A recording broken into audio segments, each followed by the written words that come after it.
Hey, what's up, everybody? This is Marseille, aka the Property Pastor, and I got my man Horace Hayes. He is a fellow Aggie alum, and I am just so blessed to have him on the channel today. He's gonna come and just talk a little bit about his business, a little bit about his journey, and we want to help other people to build that legacy for their children and their children's children. So, Horace, man, thank you so much for coming on the channel. Why don't you just real quick introduce yourself to the people and tell us a little bit about yourself, man? Hey, what's up, Marseille? Appreciate you having me, man. It is definitely an honor to be in the presence of another fellow Aggie for sure. Aggie pride. But my name's Horace. I'm from Fairmont, North Carolina, small town outside of Fayetteville, North Carolina. I grew up typical single parent home, graduated from the best HBCU in the land, and with a degree in engineering technology back in 2013. The past 8 years, I've worked as a senior project manager for a major consulting firm in Atlanta. So it just made sense that when I was ready to make a transition out of corporate, that I could do the same for myself, and my company. So I'm now based out of North Carolina. I am a full-time entrepreneur. As of last year, my 1-year anniversary actually was just last month. Wow! Congrats! Yeah, appreciate it. So I now manage a small truck fleet of two semis and running a real estate solutions company where I basically wholesale most of my deals, and I use them to either flip. I'll either flip them or flip to sell, or hold as a rental. As of today, I've closed with seven deals. I've fixed all of them. But I'm holding 4 of them, 4 properties. 1 I do live in, 1 is an Airbnb, and the other 2 are long-term rentals. So. Man, you're doing some things, brother. You're doing some things. So let me make sure I got this straight. So you got Airbnb under the belt, you got buy and hold under the belt, primary residence, and you're flipping and you're running a trucking company too? Yes, sir. Man, when do you? I thought I was busy, man. I think I might have met my match. So, man, tell us a little bit about that, man. Like, so let me back up a little bit. So you mentioned, several years working corporate, and as a project manager, you went to school, got the degree, all the credentials, went into corporate America, but then decided to pivot after about 8 years or so. What really made you make that move, man? You spent all that hard work, man. I know if you graduated engineering technology and whatnot, you had to do more than just party the whole time. So what made you make that shift, man, from corporate America to becoming an entrepreneur? Yeah. I always knew that I wanted to have my own or run my own company. I mean, for trucking, whenever I got into trucking, I knew that I was eventually going to separate from my company. That was one of the primary reasons that I got into trucking. Okay. I knew I could build capital fast. It was something I was comfortable with because I grew up around it. All my uncles, and I have quite a bit of family members that still drive or own their own companies. So I knew I had the help. So I'm not, acting like some superhero that I'm out here doing everything myself. I have set up a team of people around me that can, fill in those gaps when I can. And especially when I was working full time, I definitely had to rely on those people around me. So when you were full time, you had already started your trucking company. So you saying it was kind of a side hustle for a while? Yes. Okay. So whenever I'm still in trucking, but whenever I basically leased my equipment. And when I say equipment, I leased my truck and trailer and a driver to another company. Okay. So in trucking, there's basically 2 different options you can kind of go by. You can go and get your own authority. You can with your own insurance and all that, which I do have now. But when I was working full time, I didn't have the time to necessarily, designate to having my own authority, because dealing with the Federal Motor Carrier and Safety Administration, that's a whole nother, beast by itself, all the compliance that comes with it anyway. Okay. So leasing my equipment to a company, that allowed me to literally just provide equipment and the driver, and I could collect my check at the end of each week. Okay. As long as I kept my maintenance up and I communicated with my driver, making sure that he was good and getting where he needs to be, on time, and all that good stuff. Man, you really got my interest peaked through this whole concept of starting a trucking business. I know lots of people who talk about it, man, but you're doing it. And I think that's really, really cool. One of the things I like that you said was about, you kind of mentioned there's other people that's already doing it, and I'm a firm believer that success, leaves clues. And a lot of times we think we got to start from scratch, but somebody's already done it, man, and you kind of leverage that, to kind of help you. Now, I do want to talk a little bit about that process of leasing. So it sounds like you started with the leasing and then you went over to now you're more of an owner. You kind of have your own setup, own authority and whatnot. So if a person trying to get started, right, and they're like, hey, I Horace, man, I want to do exactly what you did. I want to have my own fleet. Would you recommend they start kind of the leasing route, or would you recommend they just take the full dive? Just depends on your bandwidth, really, because trucking is not don't get me wrong, it's been very lucrative and can be, but it is not a industry to just get in and think it's just going to be a piece of cake, what I mean, So as long as you've set up, and if you do have the time, even if you don't have the time, honestly, you still need to set up systems, just like in real estate or any other business. You still got to set up those systems. I would definitely say learning from someone or having someone on a team that is knowledgeable and can make sure you're staying in compliance. Like I have a team of, so just to give you a picture of what my team looks like, I have a dispatcher. I just one for now, but as we grow, or if we decide to keep growing, we'll add more to the team. But I have one dispatcher. My wife, she'll kind of, step in when and if needed, kind of fill in some gaps when it comes to compliance anyway. So making sure that, driver is submitting his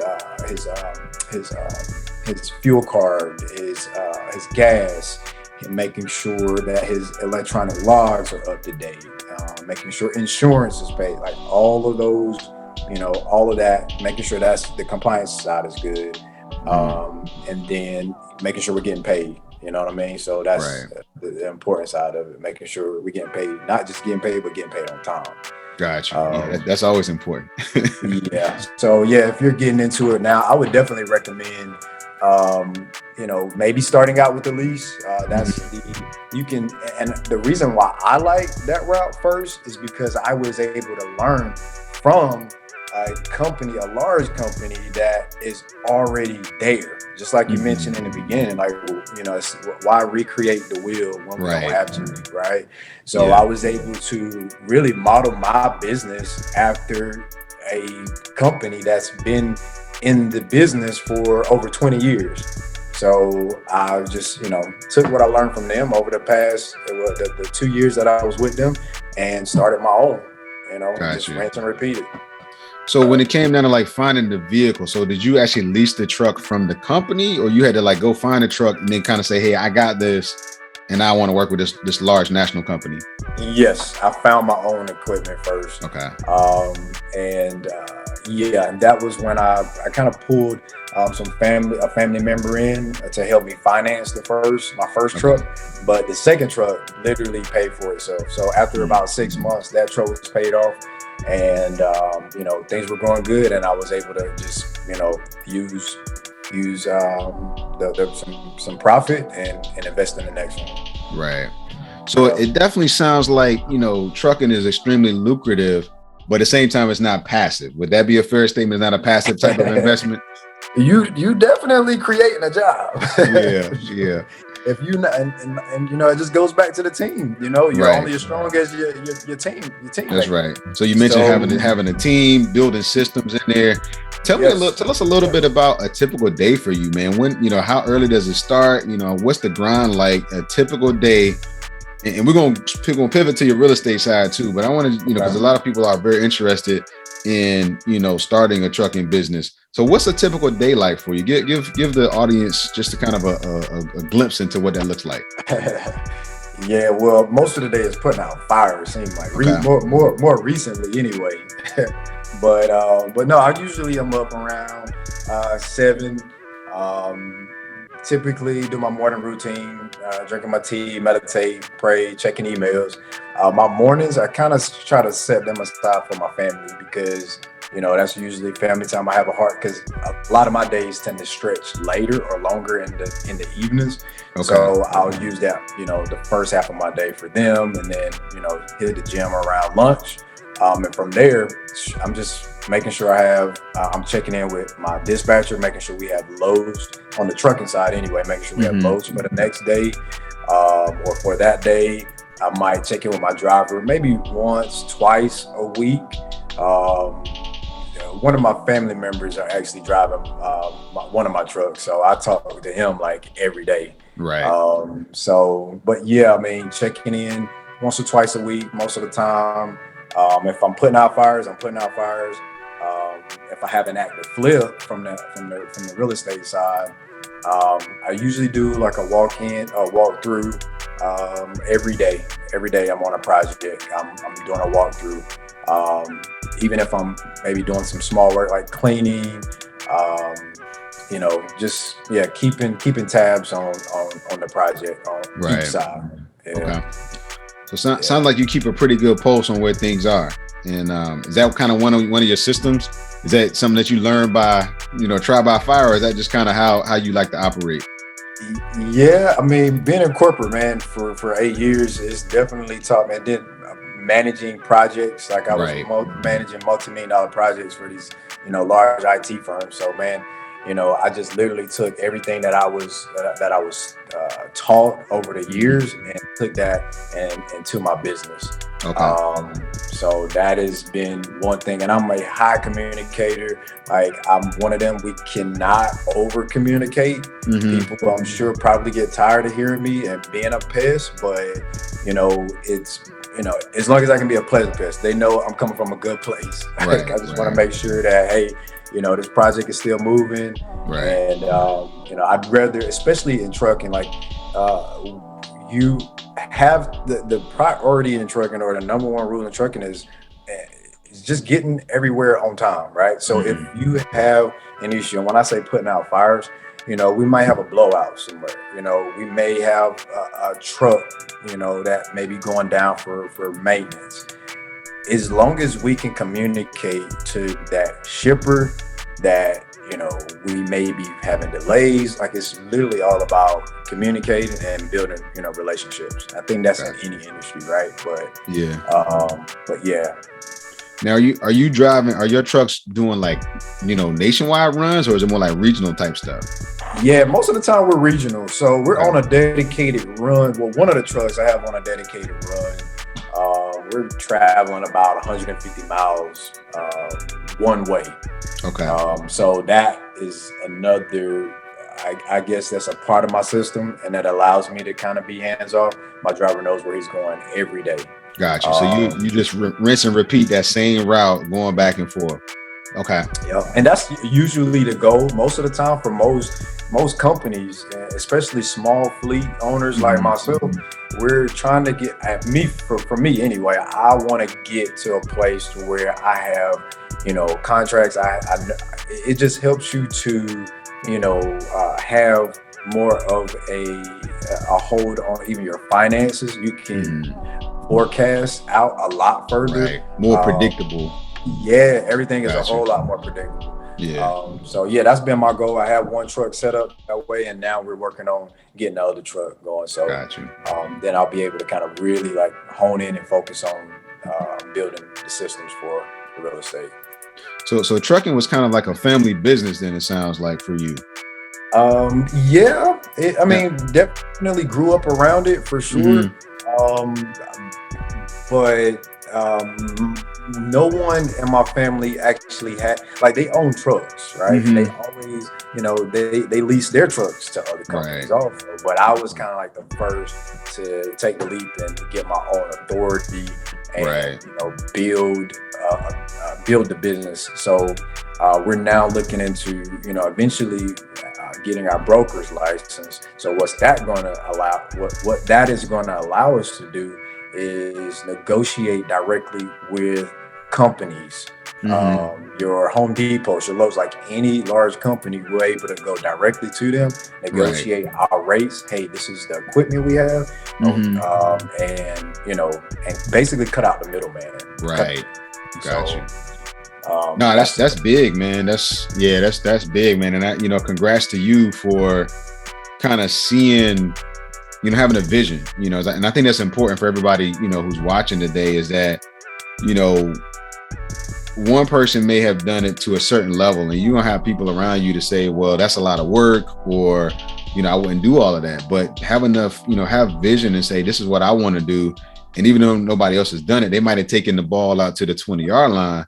But if you push, man, you can punch it all the way in. And I think that's one of the things that I really want everybody to understand, is that we're here to build a legacy, to help our future generations go further than we're going.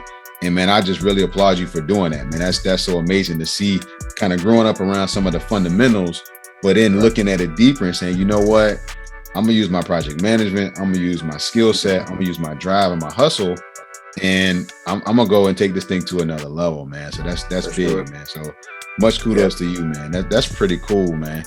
Well, I'll tell you what, man. I mean, you said didn't mean to cut you. No, you're good. Go ahead.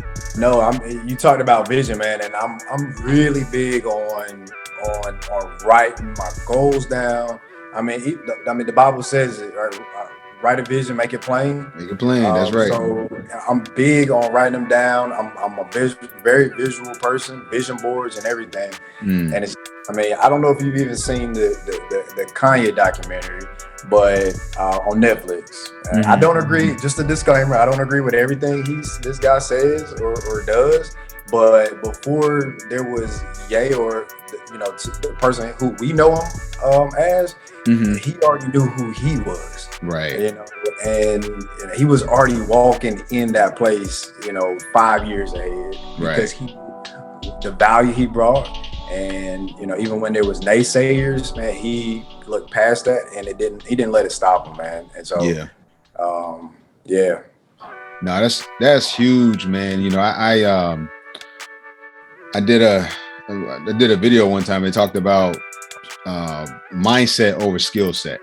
And I think having the right mindset in any business is more important almost than having the right skill set, because you can fail, you can make mistakes, but if you got in your mind, hey, this is where I'm going to get to, a bad deal, a blowout on the road,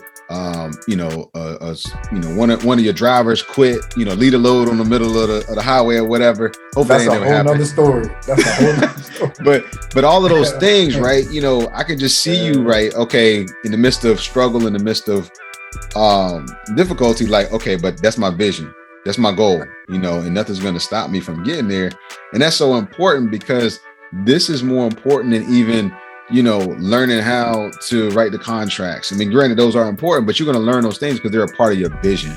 They're a part of your goals that you write down every day, man. So that's huge. And I hope everybody really grasps that, just that concept of, I think you said you write yours every day, and review them consistently, man. And that's the thing I found, is that, and I know you found, is that's what helps you get to where you're trying to go. So that's awesome, man. Much kudos to that one. And having that faith, for sure, because it's some definitely some long days. So having that faith-driven entrepreneurial background, that definitely helps. Okay. Well, good stuff, man. Well, let's pivot a little bit. Tell us a little bit about your real estate business, man. I know you mentioned some flips, a little bit of stuff you're holding for yourself. How long have you been busy on the real estate side? Real estate now, a year and a half, I would say. So I guess you could count. I would count my first property. So I've so far I've flipped six houses. A year and a half? 4 have been within the last 12 months. Man, you're killing it, man. So that was the 4 I told you about, the mix of the short-term rentals and the long-term. But every deal I've done, excluding my first house, it's been off market most of the time. Okay. Doing the mix of the wholesaling and creative finance. And I don't know if even subject to, I've done 2 subject to deals. Okay. As well. But I bought my first house in 2018. And I bought it in an up and coming area in Atlanta. I had been reading listening to Bigger Pockets and reading, just really pouring into myself for like a year before that. Right. And it's just wild how, when you manifest things, how fast it really comes to pass. Yep. But I purchased it as a fixer-upper, but it was still move-in ready. I qualified for FHA, but yeah, man, I literally went through every real estate method using the house or with the house. Good drive, right? Because for one, it was a fixture, so I fixed it up. After I fixed it up, I completed a cash out refinance on it. Okay. After that, I house hacked, so I had a roommate, and even had it on Airbnb for a short amount of time. And right after that, that's when I sold it for a profit, and I used that to jumpstart my real estate career. So I bought. That's what I used to purchase the next. Gotcha. So let me back up for a second, because I think you just blew my mind a little bit. You think you did something that I've never done. It sounds like you did a burr, and then you flipped. So hold on. Okay, so you get the house. All using the same. This is one house. Man, okay. I think I just found my new mentor. That's crazy. So just so everybody understands, right? So we talk about the BERT method, which if y'all have never heard of it, is buy the house, rehab the house, rent it out, refinance it, and do it all over again. Right. Now you didn't necessarily rent it out, but you did a cash out refi, which is tax-free money. And you got paid that time. Then you went and you said, okay, I'm gonna pull a roommate in to help me pay this new mortgage. You pull in the roommate in, you're paying over this mortgage and whatnot.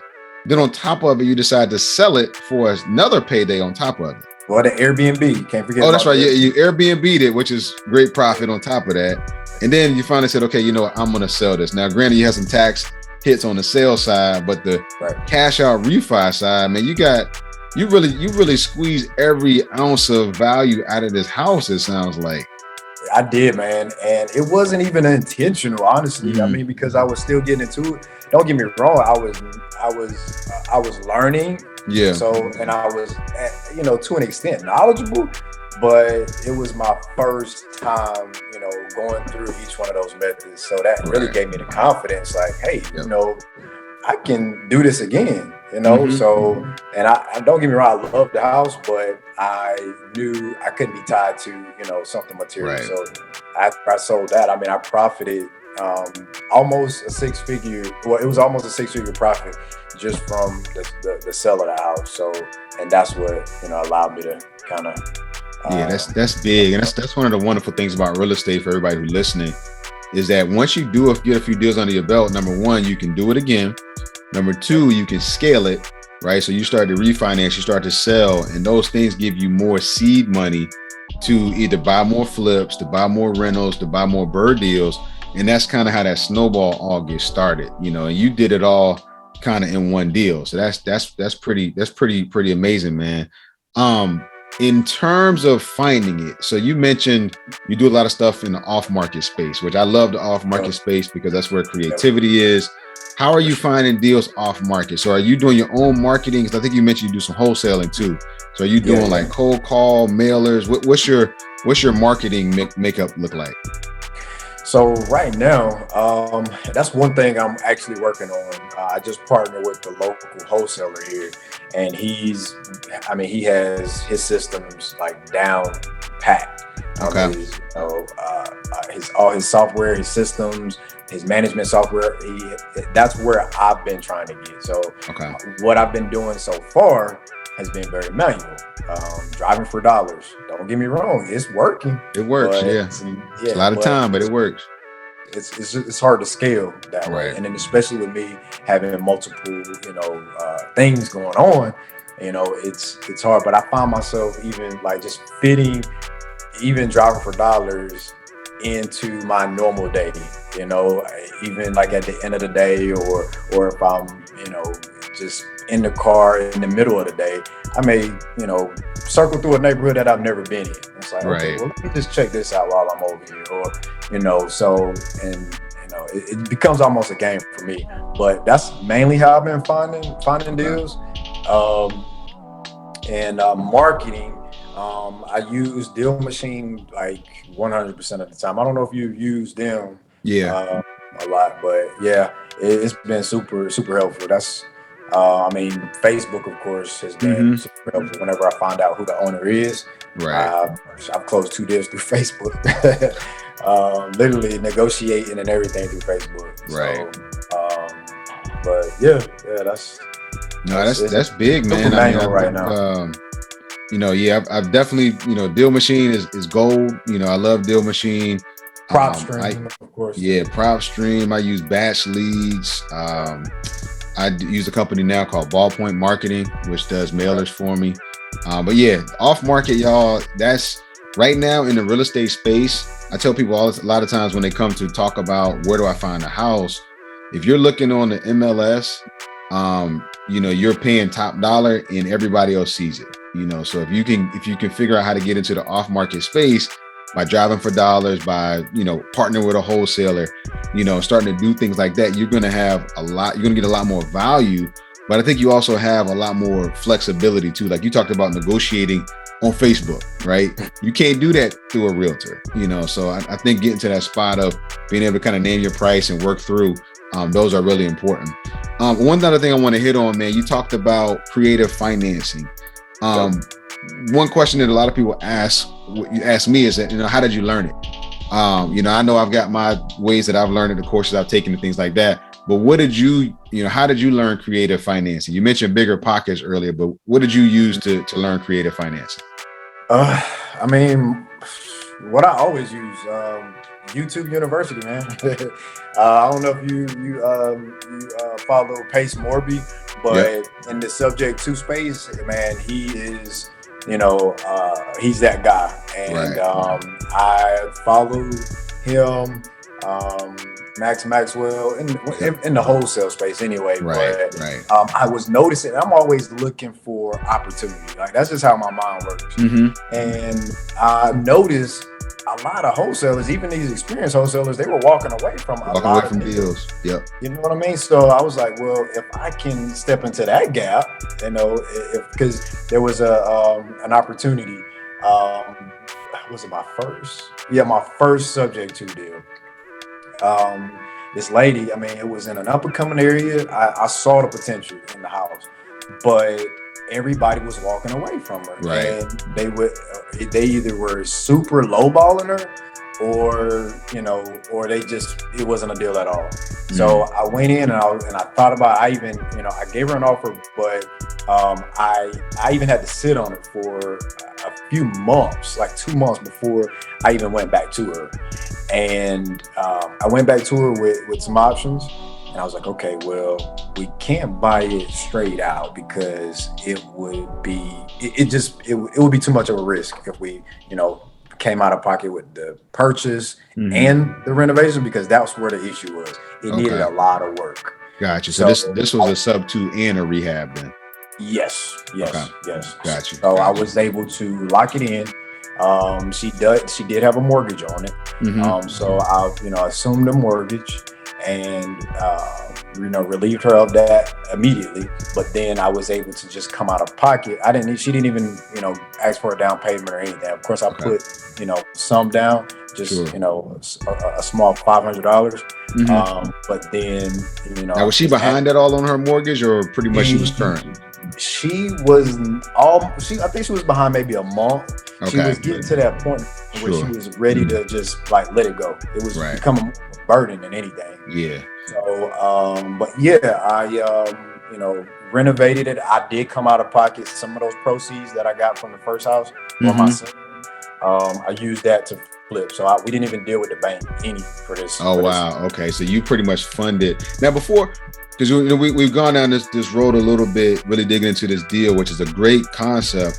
But I want to back up a little bit because everybody might not know exactly what a sub 2 is. So just in a few sentences, just explain to everyone what a subject to deal is in case they don't know. Okay. Basically, what a subject to deal is you are taking over the mortgage paper. So it's subject to the existing mortgage. So you're usually assuming ownership of that mortgage. The mortgage does stay in place. The original owner still is on the mortgage. However, you're assuming ownership of that payment or of that mortgage. And so that's typically how a subject or the gist of a subject to deal.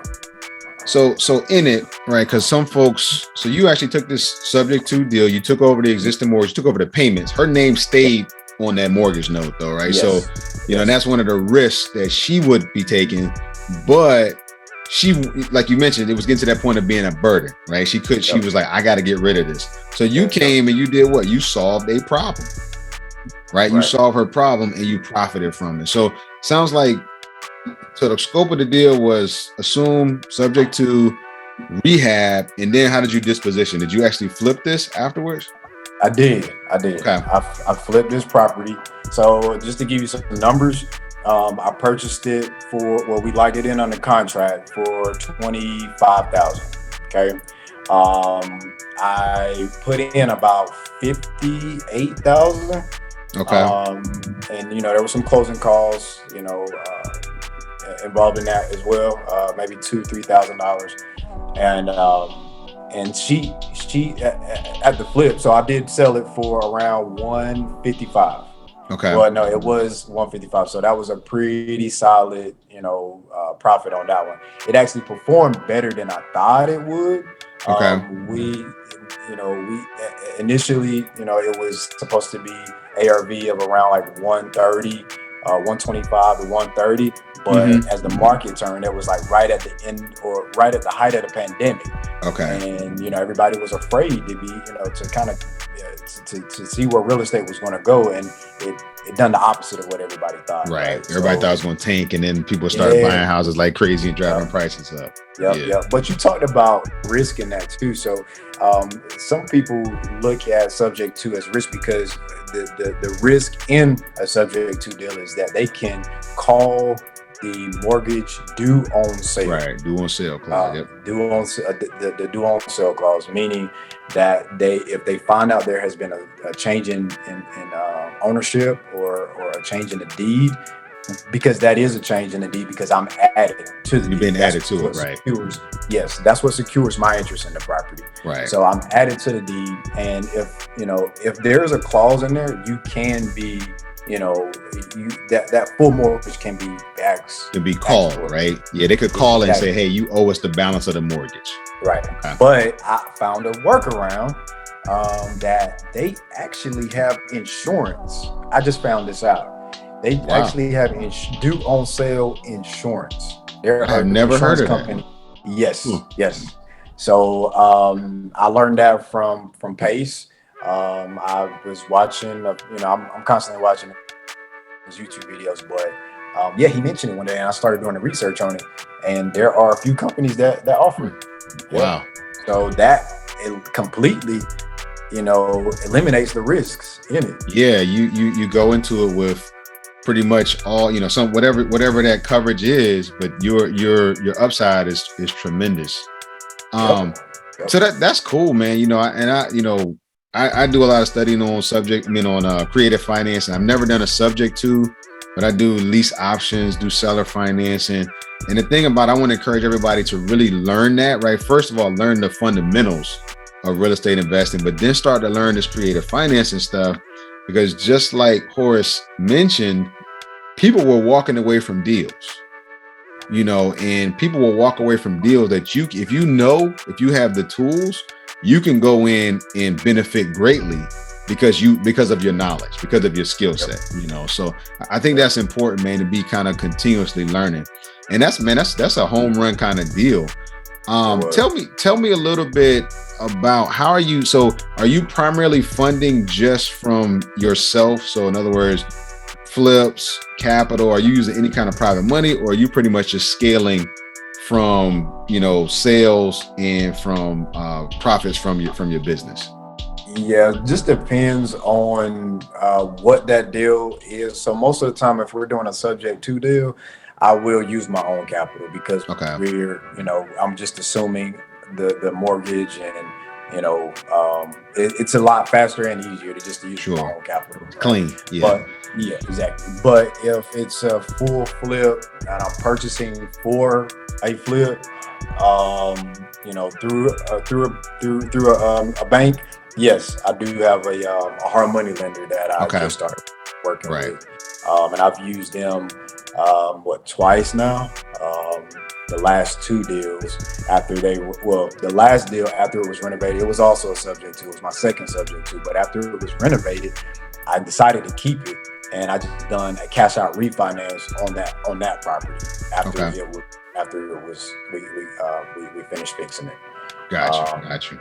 But yeah, because funding, real estate is capital intensive, obviously, and sometimes that's one of the harder parts about getting to the game, is really finding the capital to get rolling. So a hard money lender, hopefully everybody knows what that is, but a hard money lender is basically, they're not going to be your Wells Fargo, right? They're going to charge you higher rates, anywhere from 10 to 14%. Sometimes you get it for 8%. They'll charge you points, things like that. But typically they're going to look at your experience, they're going to look at the deal, but they can fund you fast, right? So if you're flipping, you're doing bird deals, you want to have a good hard money lender on your team. I think that's important as well, because there are going to be lots of deals out there the more you do this. So that's cool, man. I'm really, really, really impressed, man, to see how you're just growing your portfolio. As you've been doing this, man, over the years, what lessons have really just stuck with you the most, man? If you would pass on, folks listening today, what lessons really stuck with you that you would pass on to somebody else who's getting started?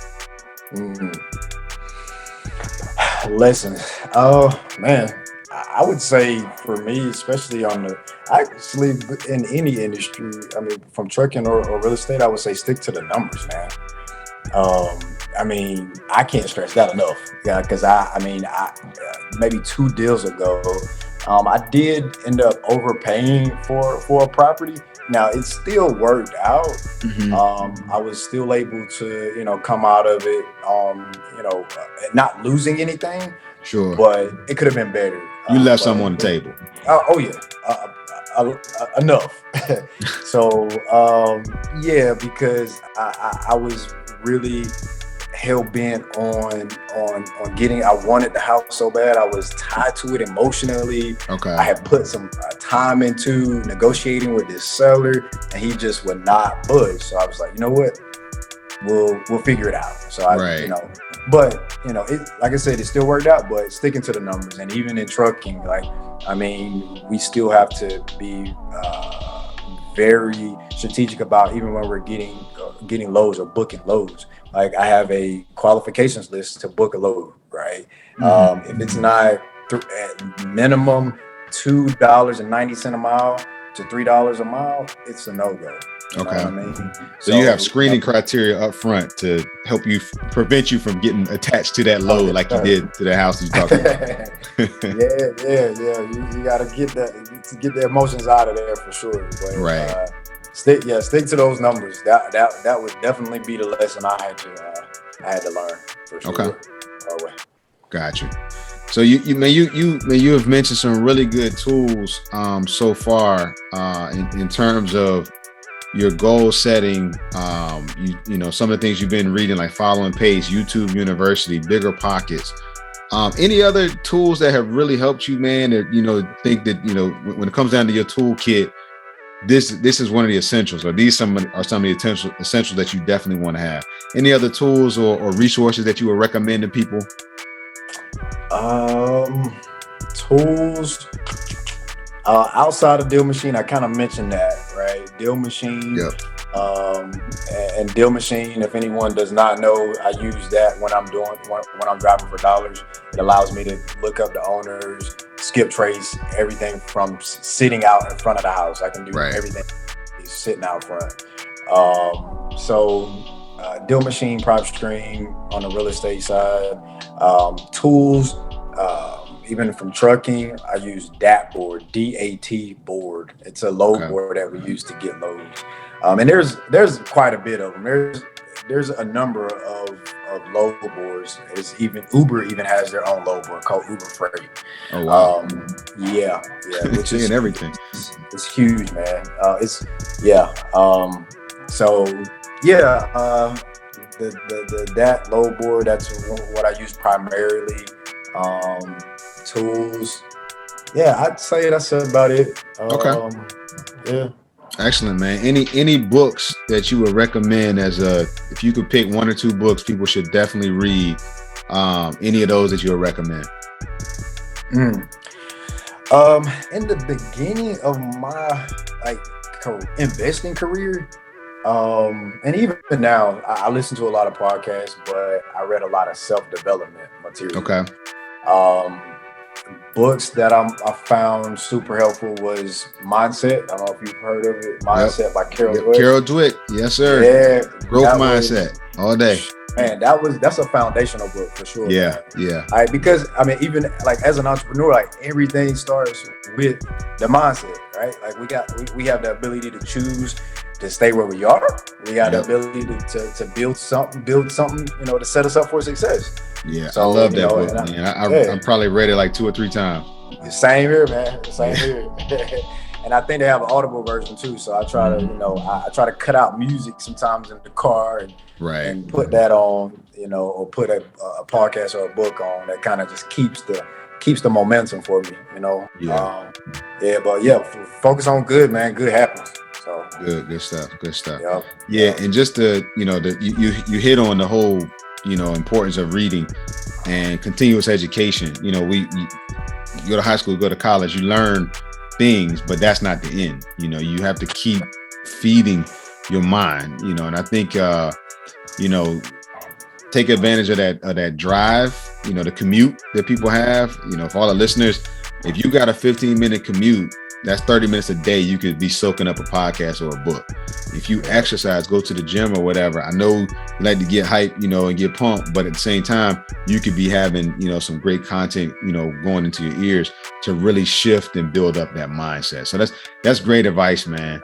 Well, as we get ready to wrap up, man, couple of last questions I got for you. What are your goals this year, man? We're in February. We're actually about to be in March now. Already? What are your goals for 2022, man? What do you want to get done when the ball drops at the end of the year? What do you want to be able to look back for and say I manifested this year? Man, that's a good question. I would definitely say I got to automate some things, man.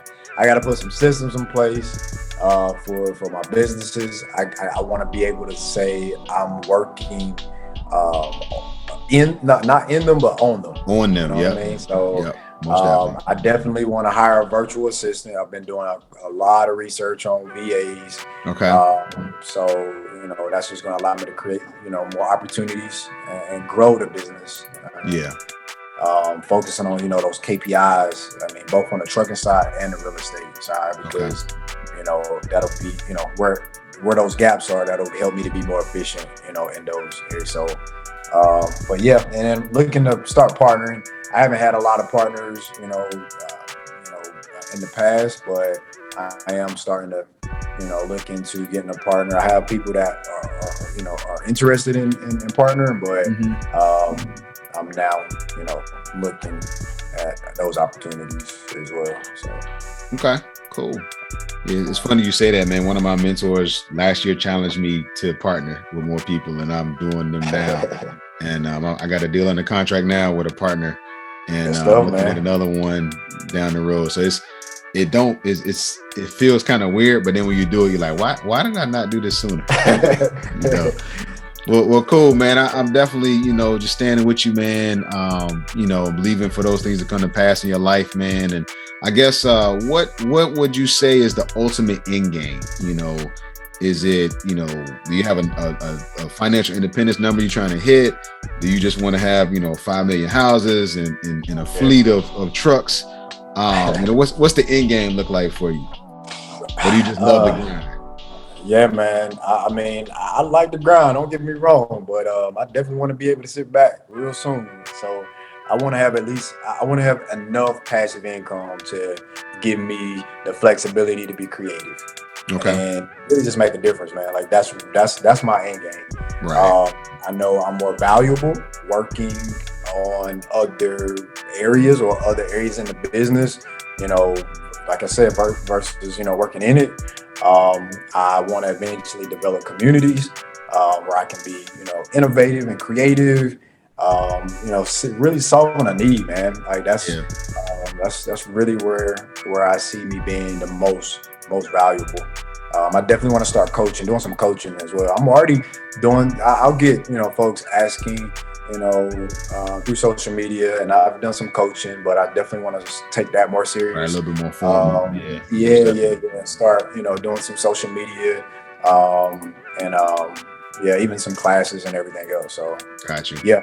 Yeah, man. It sounds like you might have a master class or two in you that you can I hope so, man.